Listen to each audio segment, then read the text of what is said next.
Israel ಮತ್ತು America Iran ಮೇಲೆ ದಾಳಿ ಮಾಡಿ ಆಗಿದೆ. ಈ ರಾತ್ರಿಯೇ ಒಂದು ಮಹತ್ವವಾದದ್ದು ಒಂದು ನಡೀತದೆ ಅಂತ ಅವರ ಒಂದು ಸ್ಥೈರ್ಯವನ್ನು ಕುಗ್ಗಿಸಿದ ನಂತರ ಆನಂತರ ದಾಳಿಗೆ ಅಮೆರಿಕ ತಯಾರಾಗಬಹುದು. ಖೊಮೇನಿ ಸುಮಾರು 20 ಕುಟುಂಬದ ಸದಸ್ಯರ ಜೊತೆ ರಷ್ಯಾಗೆ ಓಡಿ ಹೋಗೋದಕ್ಕೆ ತಯಾರಾಗಿದ್ದಾರೆ. ಒಂದು ಅವರು ಓಡಿ ಹೋಗಬೇಕು, ಇಲ್ಲ ಅವರು ಅಲ್ಲೇ ಉಳಿದ್ರೆ ಅವರದೇ ಜನರು ಅವರನ್ನ ಕೊಲ್ತಾರೆ. ಇರಾನ್ ಒಳಗ ಯುವ ಜನತೆ ರೊಚ್ಚಿಗೆದ್ದಾರ. ಇರಾನ್ ರೆಜಿಮೆ ನಮಗೆ ಬೇಡ, ಈ ಆಡಳಿತ ನಮಗೆ ಬೇಕಾಗಿಲ್ಲ ಅಂತ 12 ದಿನಗಳಿಂದ ಹೋರಾಟ ಮಾಡಕತ್ತಾರ.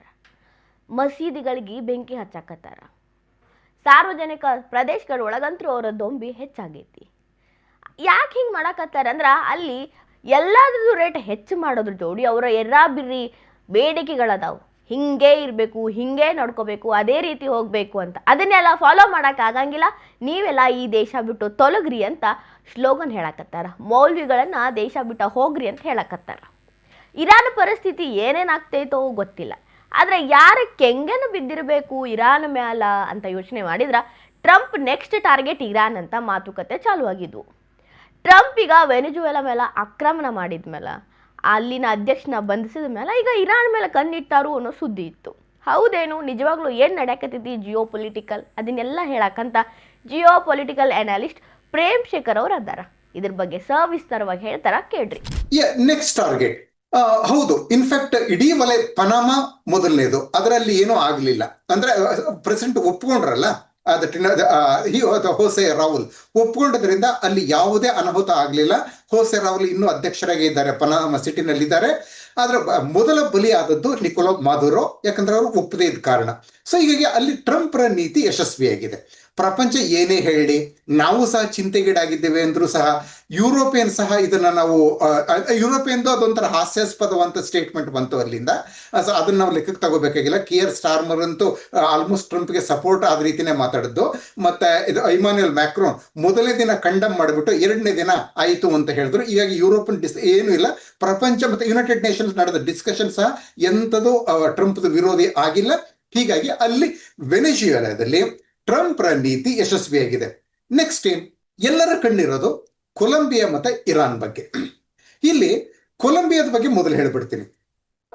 ನಾನು ಪ್ರಾರಂಭದಲ್ಲೇ ಹೇಳಿದ ರೀತಿ ಅಮೆರಿಕಾಗೆ ಹೆಚ್ಚು ಈ ಒಂದು ಇದು ಇರೋದು ಅಂತದ್ದು ನಾರ್ಕೋಟಿಕ್ಸ್ ಹೋಗ್ತಾ ಇರೋದು ಕೊಲಂಬಿಯಾದಿಂದ ಅಂತ. ಅದ್ರ ಜೊತೆಲಿ ಚೈನೀಸ್ ಕನೆಕ್ಷನ್ ಇದೆ. ಆದ್ರೆ ಆ ಚೈನೀಸ್ ಕನೆಕ್ಷನ್ ವೆನಿಜುವೆಲಲ್ಲಿ ಇದ್ದ ಮಟ್ಟಕ್ಕೆ ಇಲ್ಲ.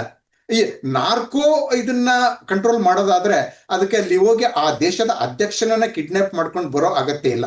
ಆದ್ರೆ ಕೊಲಂಬಿಯಾ ಏನ್ ಮಾಡ್ತಾ ಇದೆ, ಕೊಲಂಬಿಯಾದ ಅಧ್ಯಕ್ಷ ಇದಾರಲ್ಲ ಗುಸ್ತಾವೋ ಪೆತ್ರೋ, ಅವರು ತುಂಬಾ ದೊಡ್ಡ ದನಿ ತೆಗೆದು ಮಾತಾಡ್ತಾ ಇದ್ದಾರೆ.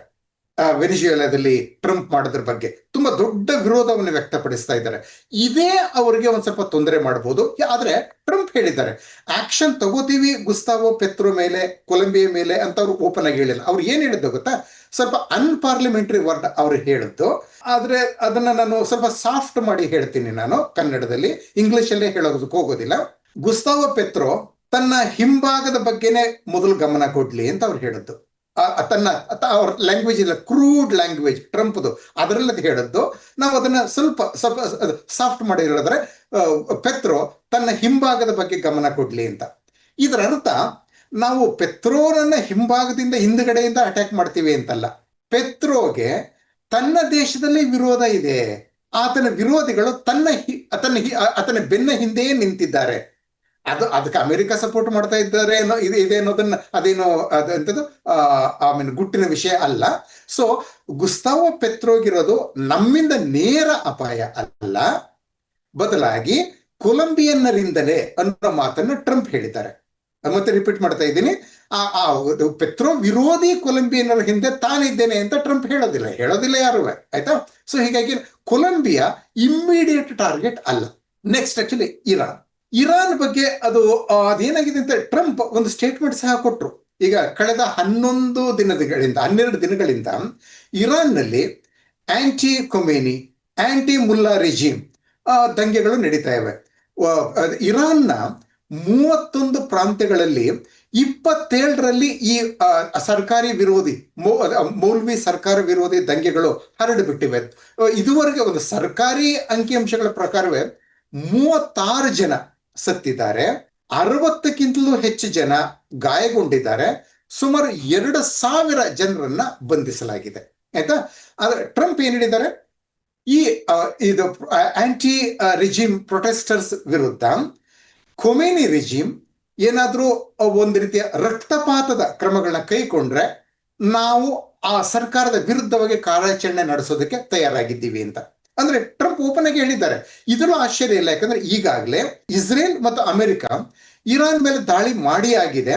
ಇನ್ಫ್ಯಾಕ್ಟ್ ಇನ್ನೊಂದು ದಾಳಿಯ ಸೂಚನೆಯೂ ಸಹ ಮೊನ್ನೆ ಸೋಮವಾರ ಇಸ್ರೇಲ್ನ ಮಾಜಿ ಪ್ರಧಾನಮಂತ್ರಿ ನಫ್ತಾಲಿ ಬೆನೆಟ್ ಅವರೊಂದು ಟ್ವೀಟ್ ಮೂಲಕ ಹೇಳಿದ್ರು, ಈ ರಾತ್ರಿಯೇ ಒಂದು ಮಹತ್ವವಾದದ್ದು ಒಂದು ನಡೀತದೆ ಅಂತ. ಸೋಮವಾರ ರಾತ್ರಿ ಏನೂ ಆಗ್ಲಿಲ್ಲ, ಅನಂತರ 3 ರಾತ್ರಿಗಳು ಕಳೆದವು, ಏನೂ ನಡೆದಿಲ್ಲ. ಆಯ್ತಾ. ಇದರ ಅರ್ಥ ಏನೂ ನಡೆಯೋದಿಲ್ಲ ಅಂತಲ್ಲ, ಬಹುಶಃ ಇರಾನ್ಗಳನ್ನ ಒಂದು ರೀತಿ ಅಪಾಯದ ಅಂಚಿಗೆ ತಂದು ನಿಲ್ಲಿಸೋದು ಮತ್ತೆ ವಾಪಸ್ ಹಿಂದೆ ಕಳಿಸೋದು, ಮತ್ತೆ ಅವರ ಒಂದು ಸ್ಥೈರ್ಯವನ್ನ ಕುಗ್ಸುವಂತ ಒಂದು ಇಸ್ರೇಲಿ ಪ್ಲಾನ್ ಇದು. ದಾಳಿ ಆಗ್ತದೆ ಅಂತ ಹೇಳೋದು, ಏನು ಮಾಡೋದಿಲ್ಲ, ದಾಳಿ ಆಗ್ತದೆ ಅಂತ ಹೇಳಿ ಏನು ಮಾಡೋದಿಲ್ಲ. ಹೀಗಾಗಿ ಏನಾಗಿದೆ, ಅವರ ಒಂದು ಸ್ಥೈರ್ಯವನ್ನು ಕುಗ್ಗಿಸಿದ ನಂತರ ಆನಂತರ ದಾಳಿಗೆ ಅಮೆರಿಕ ತಯಾರಾಗಬಹುದು. ಇರಾನಿ ರೆಜಿಮ್ ಅನ್ನ ತೆಗೆದುಹಾಕೋದು ತಮ್ಮ ಗುರಿ ಅನ್ನೋದು ಟ್ರಂಪ್ ಸಹ ತುಂಬಾ ಸಲ ಹೇಳಿದ್ದಾರೆ, ಮತ್ತೆ ಇಸ್ರೇಲ್ ಸಹ ಹೇಳಿದ್ದಾರೆ. ಇಲ್ಲಿ ಒಂದು ವಿಷಯವನ್ನು ಹೇಳಬೇಕು, ಅದು ಎಲ್ಲಿ ಹೋಗ್ತದೆ, ಟ್ರಂಪ್ ದಾಳಿಗೆ ಅವಕಾಶ ಇರ್ತದ ಅಂತ. ಈಗಾಗಲೇ ನಮಗೆ ಸಿಕ್ಕಿರೋ ಸುದ್ದಿಗಳ ಪ್ರಕಾರ ಖೊಮೇನಿ ತಮ್ಮ ಸುಮಾರು 20 ಕುಟುಂಬದ ಸದಸ್ಯರ ಜೊತೆ ರಷ್ಯಾಗೆ ಓಡಿ ಹೋಗೋದಕ್ಕೆ ತಯಾರಾಗಿದ್ದಾರೆ. ಇದು ಎನಿ ಟೈಮ್ ಆಗಬಹುದು.